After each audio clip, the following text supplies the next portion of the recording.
Professor Gad Saad is a visiting professor and global ambassador at Northwood University. He's also the author of both The Parasitic Mind and the upcoming book Suicidal Empathy. And he's the host of The Saad Truth with Dr. Saad. What's up, Gad, if I may be so Oh, familiar? please.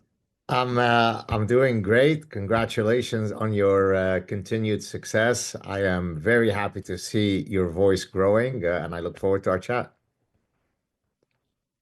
We had a great chat just a few days ago on the Will Kane Show, and I intend to continue to be a place where we have not only debates with people who disagree, but deeper dives and fascinating conversations with people that help us with greater understandings on things we might already agree, like you, Dr. Saad. I don't normally look to turn to you on a story like the one that is dominating the news over the last 48 hours, only because it is both hyper-partisan, very political, and in the minutiae and the details of operations within Washington, D.C. But if you've been keeping up, I am curious your reaction to the Atlantic's Jeffrey Goldberg's release today of the quote-unquote war plans. Yeah, thanks for your question. Look, the best way I can describe it is to refer to a wonderful book, and it seems as though recently I've been referencing this book often. I'm not their publicist. I'm not getting royalties on their book.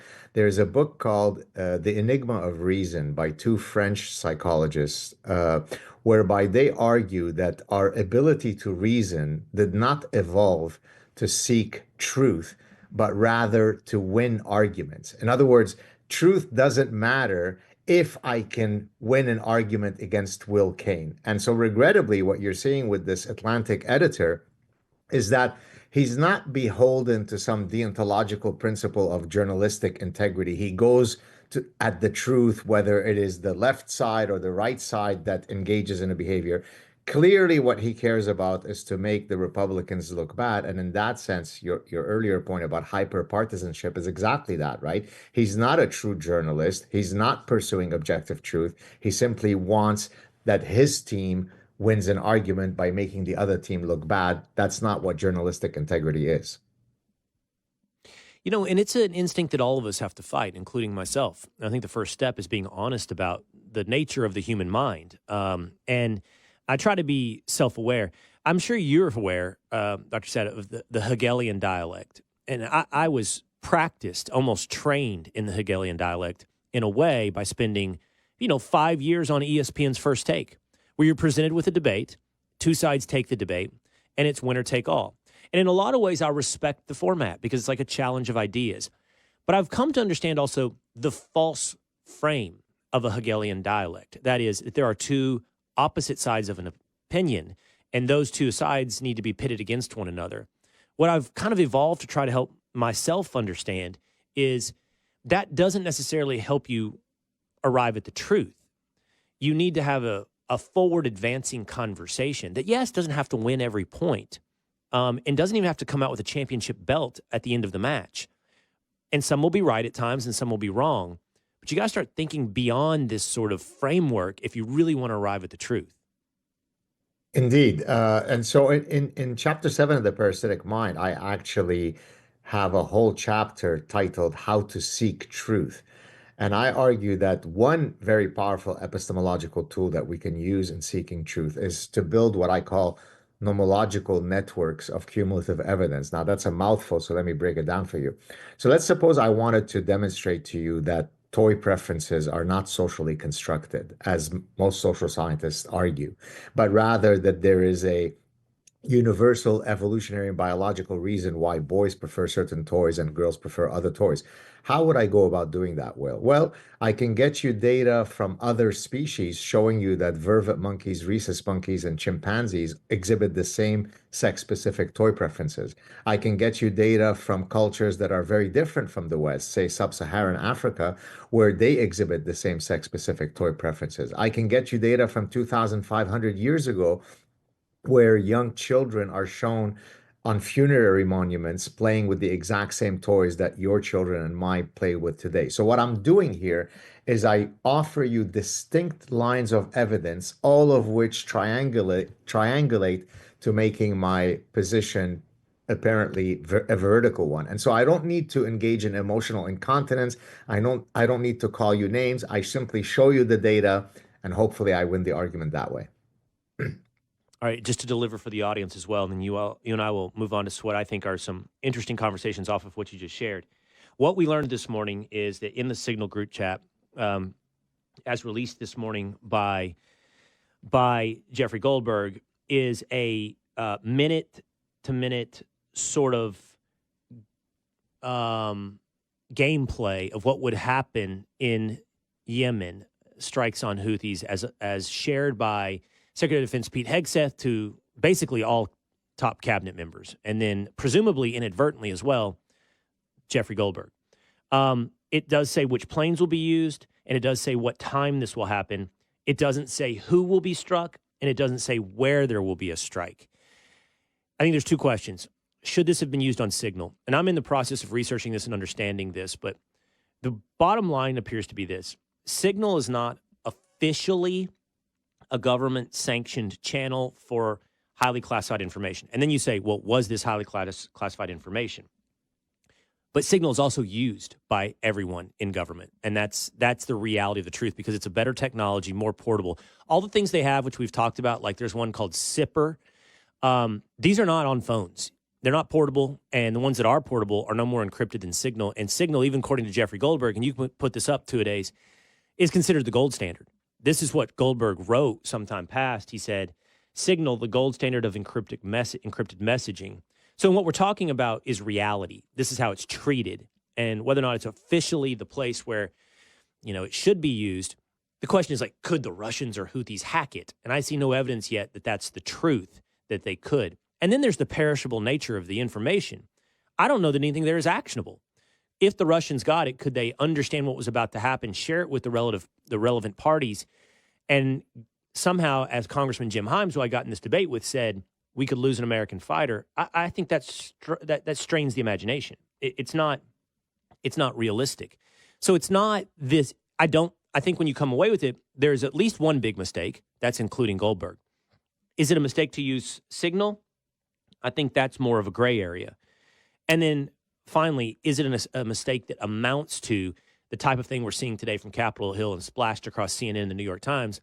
I think the answer is no. And I think we know why. It's the first time in 2 months Democrats have been on the front foot and had an issue where they could play offense, and they're taking their opportunity to do so. I'll give you a response, and we'll move on, Dr. Saad.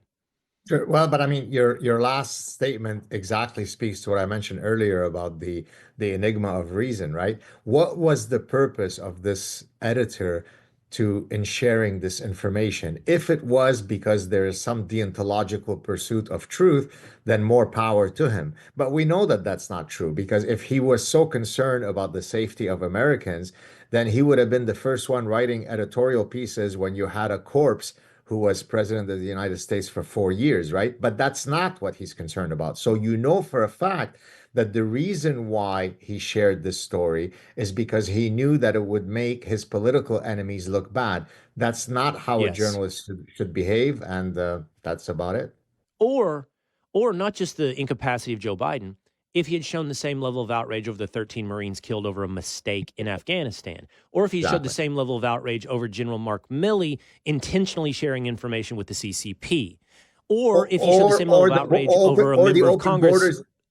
Excuse me for interrupting you. Yeah. I'm sorry. I didn't mean to speak over you. Or having open borders where 20 million people have come into the country, right? So if your concern is a objective pursuit of safety, then all of those stories should have been covered by him. But if you're Correct. selective in your outrage, then we know that you are a charlatan.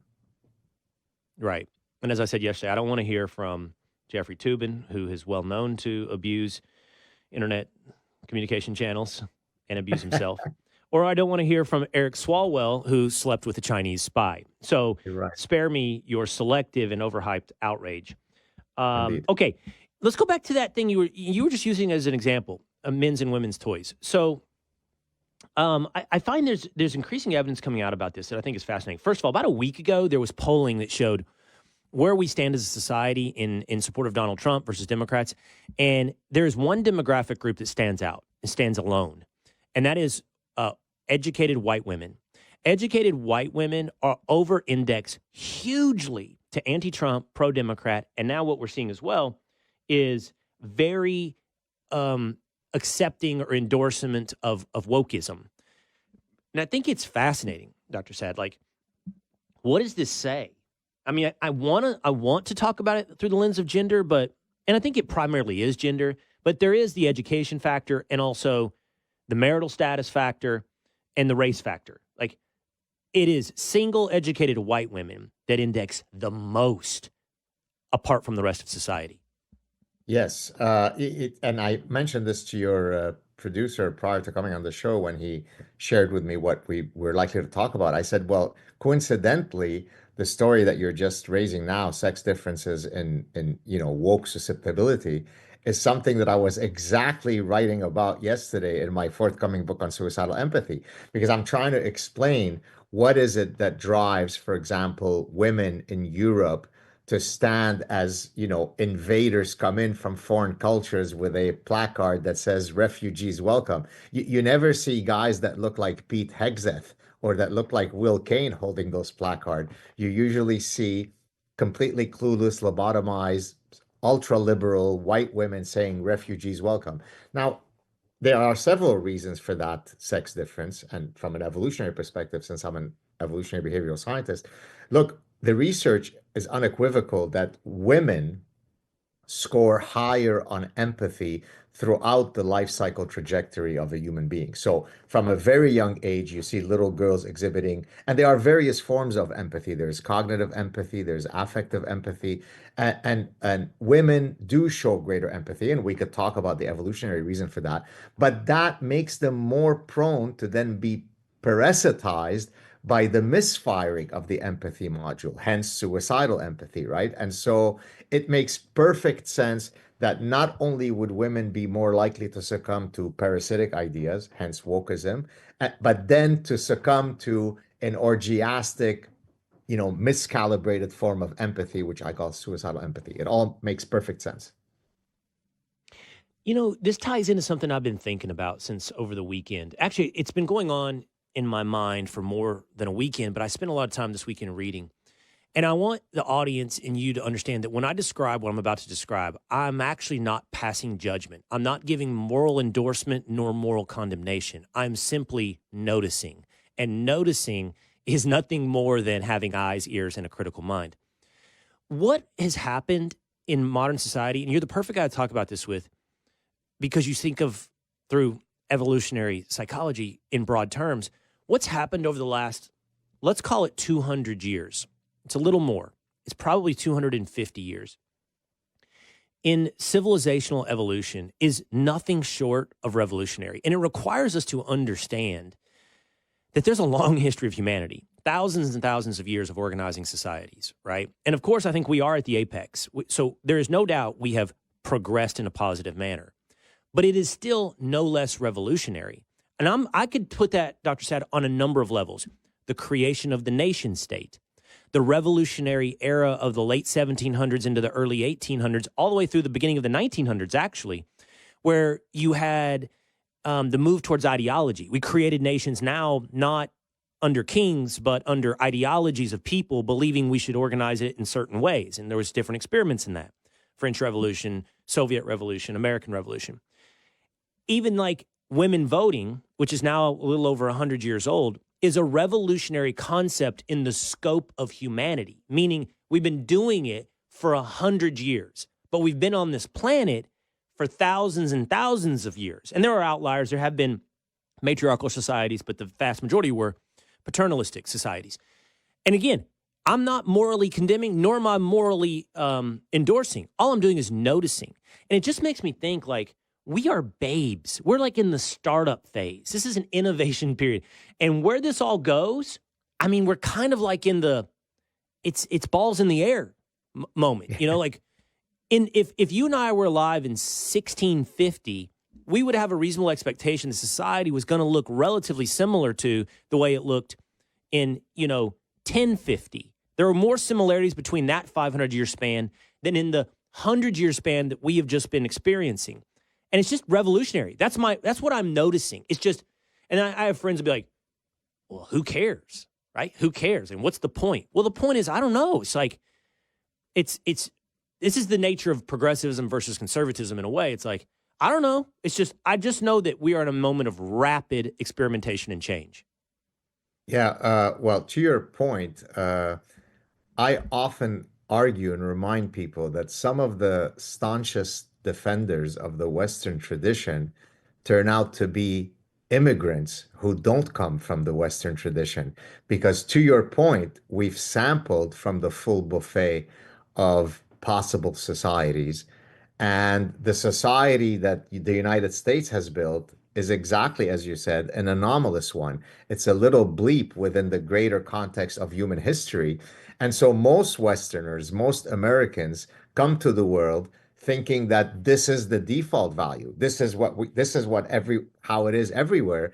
But then it takes Right. people like me, it takes people like Ayan Hersey Ali to say, hey guys, don't think that this is the default value. As a matter of fact, it takes very little for the human reflex to erase what you have in the West. And this is exactly why, I don't have the exact quote in front of me when Ronald Reagan said, every generation, there are new enemies of freedom that are coming to take your freedoms away, and you have to be vigilant.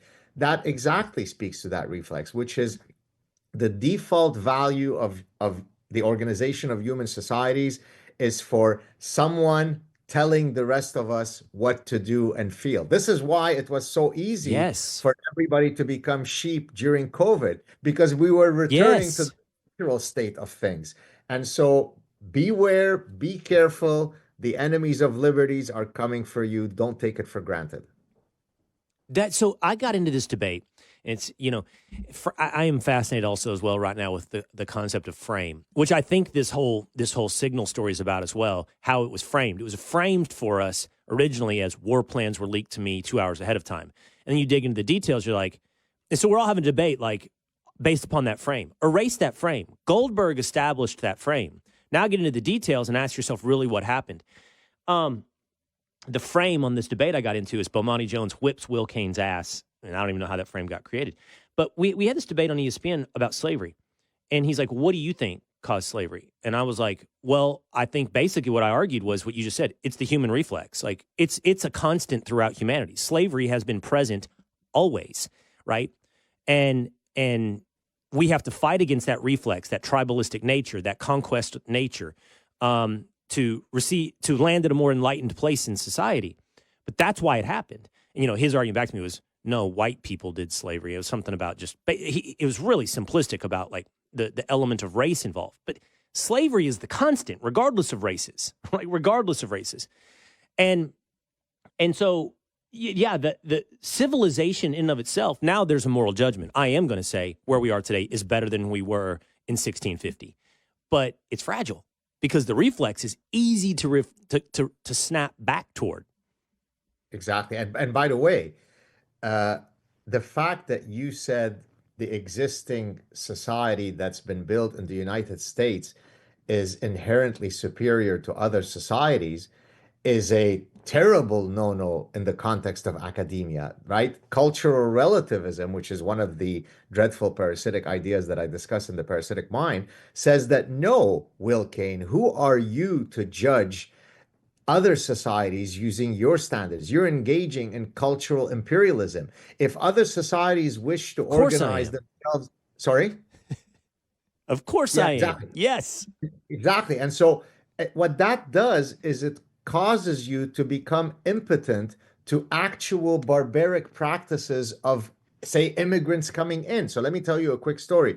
Thank God he's no longer prime minister, although the new prime minister is maybe not much better. But when Justin Trudeau was a member of parliament, so he hadn't yet become prime minister, the former conservative prime minister, Stephen Harper, had put out a statement saying that in Canada, we will not tolerate barbaric practices such as honor killings, child brides, and female genital mutilation. And then Justin Trudeau, in his substitute drama teacher absurd way, got on television. He wasn't angry by the barbaric practices. He was angry that Stephen Harper referred to them as barbaric practices, right? So what he was doing Yeah. there is he was uh, intimating the reflex of cultural relativism. Who are you to judge the practices of noble Muslims if they decide that they want to cut off the clitorises of 5-year-old girls? Well, guess what?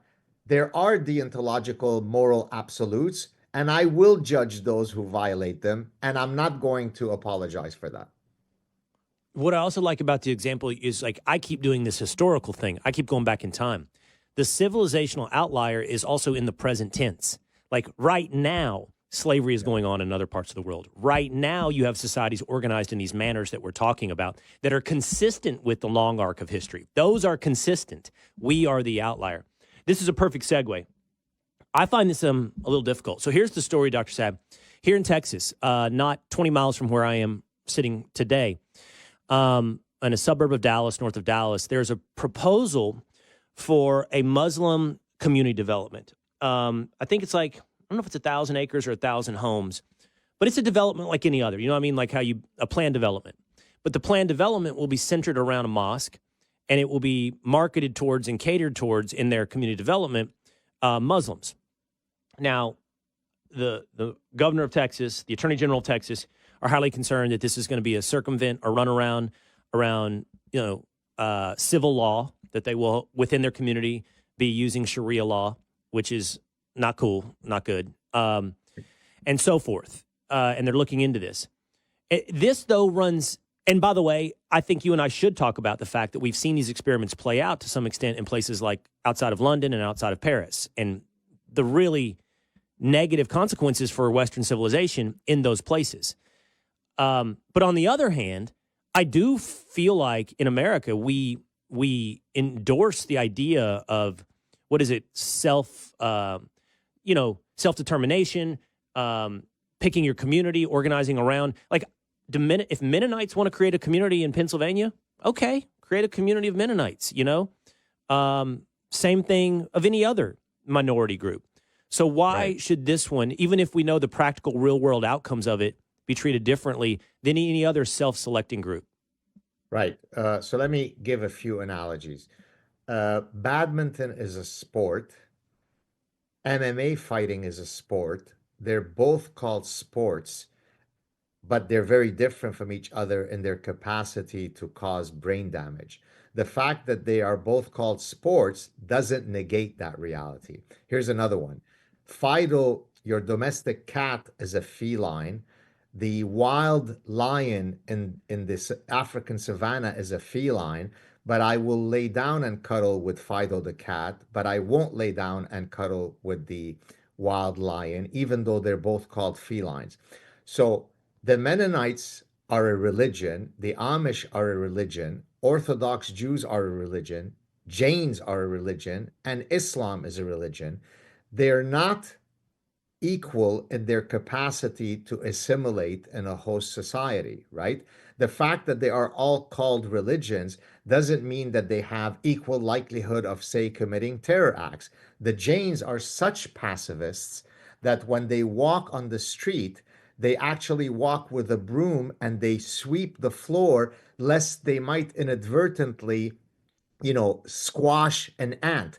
Therefore, an extremist Jain is an extremist in his pacifism. That's not quite the same thing for Islam. Islam has certain edicts that are perfectly antithetical to Western principles. Now, that doesn't mean that every Muslim is a mean person. There are nice Muslims and mean Muslims, just like there are nice Jews and mean Jews.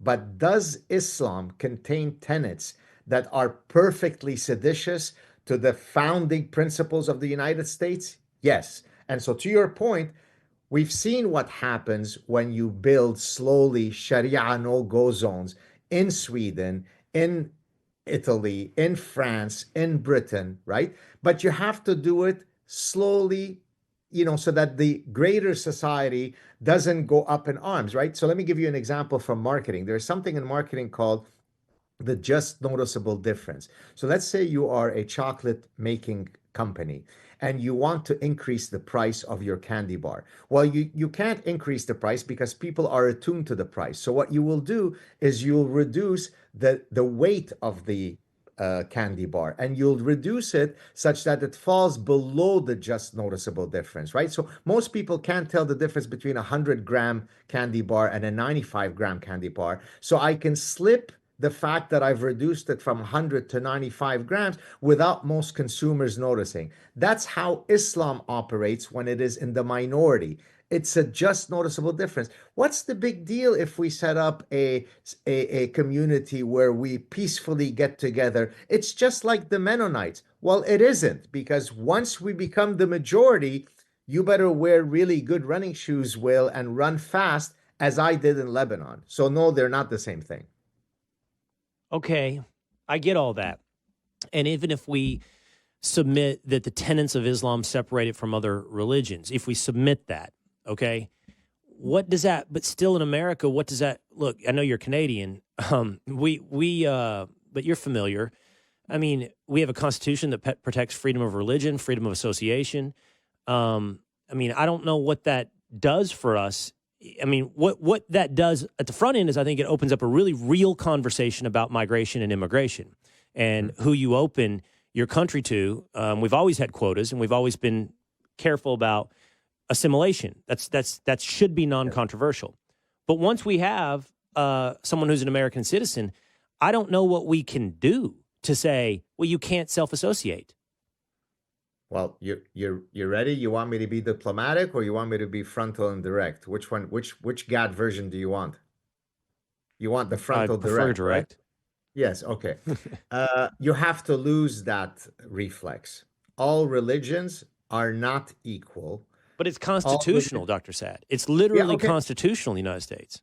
So you're the lawyer, and I'm not, so I'll leave it to you to do whatever, legal gymnastics that need to happen in order for this to happen. But let's suppose that tomorrow there was a new religion that came to be. Now you can't argue, oh, but it's a new religion. That's not like an old religion that is a true one, right? Tomorrow there's a new religion that comes along that says, "Hear ye, hear ye. All people with green eyes must be exterminated because my God has said so." Could I then set up an organized society around the tenet that we should get rid of green-eyed people? Because, by the way, I would be in trouble because I have beautiful green eyes. Would you then say in the United States, we just can't, we're impotent to fight against this religion, against green people, because we have this constitutional protection for all religions? Or would you say to me, are you insane that you have in your religion an edict that says get rid of green-eyed people? No, we will not talk. How about if we have a religion that says, as of the age of 5 year old, we can have sex with any person who's 5 years old? Would you say that's okay? Well, by the way, there are some religions that are not too non-open to that possibility. So the idea, I mean, we do have amendments to the Constitution. And again, forgive me, I'm not a lawyer, but I think I know enough about it, that we understand that the Constitution is not a divine thing that can't evolve with the times. That's why we have amendments. So add an amendment that says that, yes, religions are allowed to exist freely in the United States as long as they're not seditious to the foundational principles of the United States. Once I demonstrate that they Yeah. are, sorry, but you're not welcome here. Yeah, I think you're very persuasive in many ways. I still am not all the way there on, when you lose yourself. So what I mean is, like what you described, should a religion hold some of those tenets, the actual application of those amendments would be precluded by law. You know what I mean? Those tenets would be precluded law. But you're not having sex with 5-year-olds. I don't care if you believe it. That's a law of the United States. But can you organize a community together where you all live together centered around a mosque? I don't know where a law precludes that, nor, in fact, I think the Constitution precludes you from stopping it. Now, if you're implementing Okay. Sharia law above domestic law, that's different. But Can I ask you something? If at the yeah, mosque that you're saying they're allowed to congregate, a lot of the hmm prayers are in an extraordinarily direct manner inciting violence against the kuffar, which is a derogatory term for the non-Muslim. Is that hmm protected because it's happening in a mosque and it's the free expression of my religion, or it is not permitted because it is a direct incitement against those dirty Jews? Which one is it? I think that would not be protected. I don't think religion would preclude you from a direct incitement to Well, violence. I will I send think, you I think no. clips of what is being prayed at a whole bunch of mosques, including some that are not too far from where I'm speaking to you right now in Montreal. And the reflex Right. is precisely to your point, Will, that we can't really do anything because that's happening in a mosque. That's just their religion. Well, it's the same thing as the green-eyed thing. You cannot be preaching this stuff. Find a way to Right. remove that content from your religion. Otherwise, maybe your religion shouldn't find such a hospitable place in the West. Fascinating conversation. Still a lot for me to think about there. A lot more for me to think about. I understand the practicalities too, by the way. I really do. We've seen it play out in Europe. Fascinating conversation, Dr. Gad Saad. Always love having you on. I know you got to run. You probably have a class to teach at Northwood University where you're a visiting professor and global ambassador. Check out his books, Parasitic Mind and Suicidal Empathy. Thanks for your time, Dr. Saad. Thank you, sir. Cheers. Take care. All right, take care.